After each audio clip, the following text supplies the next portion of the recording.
Remal cyclone এবং রেমাল ঘূর্ণিঝড় সম্পর্কে আপনাদেরকে কিছু তথ্য জানাবার চেষ্টা করছি। কোথায় কোথায় হবে, কবে হবে এবং তার ক্ষয়ক্ষতিটা কতটা হতে পারে।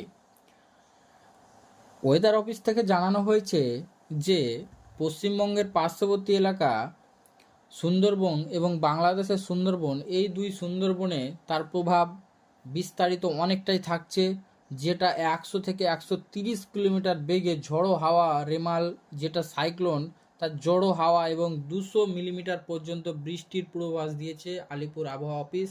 সাধারণত 30 থেকে 40 মিলিমিটার বৃষ্টি হলে শহরের রাস্তাঘাট ডুবে যায়, সেখানে 200 মিলিমিটার বৃষ্টির পূর্বাভাস জানিয়েছে হাওয়া অফিস। আলিপুর আবহাওয়া সূত্র খবর অনুযায়ী রবিবার বিকাল থেকে পশ্চিমবঙ্গের ওয়েদার খারাপ হতে শুরু করবে, যেমনটা আপনারা স্ক্রিনে দেখতে পাচ্ছেন। রবিবার থেকে পশ্চিমবঙ্গের চাষিদের এবং ব্যবসায়ীদের সতর্কর জন্য বলা হয়েছে। প্রশাসনিকভাবেও সতর্ক জারি করা হয়েছে। ঘূর্ণিঝড়ের দুর্যোগের পূর্বাভাস: 80 থেকে 90 কিলোমিটার বেগে ঝড়ো হাওয়া কলকাতা, হাওড়া, হুগলি, পশ্চিম মেদিনীপুর, উত্তর মেদিনীপুর, বাঁকুড়া, মুর্শিদাবাদ, মালদা, গাজল, এই সমস্ত জায়গায় 80 থেকে 90 কিলোমিটার বেগে একটা জড়ো হাওয়া এবং বৃষ্টির পূর্বাভাস জানিয়েছে ওয়েদার অফিস।